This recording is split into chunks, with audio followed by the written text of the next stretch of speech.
Start off with 4 cinder blocks, these old concrete cinder blocks. It's important to have an H block. You can buy those at the bigger stores. These cinder blocks I had left over from a project I didn't have an H block and didn't feel like driving all the way to Lowe's to get one. So I broke mine, as you can see there, but I still have the piece.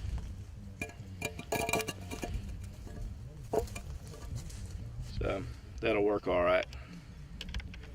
Rocket stove. Rocket stove. So start off with your first brick. Flat.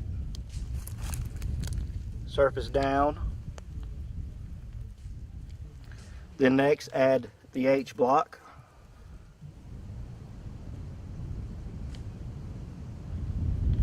And these are just extra bricks that I had, so I put them there to just give me something to put stuff on when I'm out here cooking on this stove.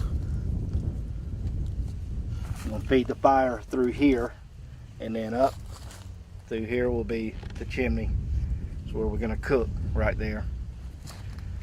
So as you can see, 1 block, 2 blocks over there, 1 up top. All right, that right there is dryer lint, and a lot of it. This is probably one of the best things to start a fire with. It's highly flammable, and like I said, real easy to start a fire with. I'll show you. Start putting some little sticks in there. Little pieces of scrap wood. I've been working on a project. Throw it in there. Y'all know how to build a fire.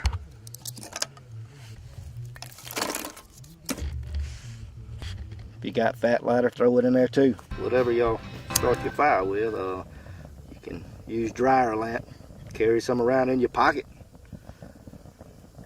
Start a fire. Then that's just a few sticks. We're going to be cooking good on that.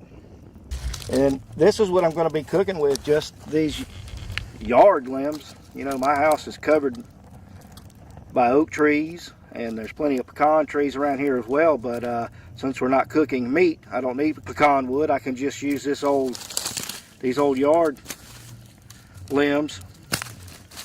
No matter what kind of wood I put in there, as long as it will burn. Now, if you have one of these gas stove risers, this is going to allow, you know, when you set your pot on top, so there's some breathing room. You don't want to choke this off, just like you would any kind of fire or a chimney. You want it to be able to draw, so that's what this is for.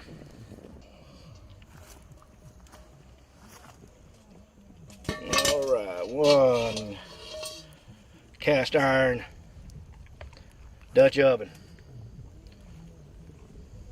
or a big old pot.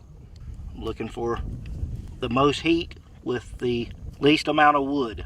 That's the idea here, to be able to cook in your pots using very little wood. You know, I've seen me cook with my Dutch oven over an open fire many times, but let's just say we don't want to use all that wood to cook with. This is an alternative way. Rocket stove, what some people call these things. I did it! I did it! You did it. Come on!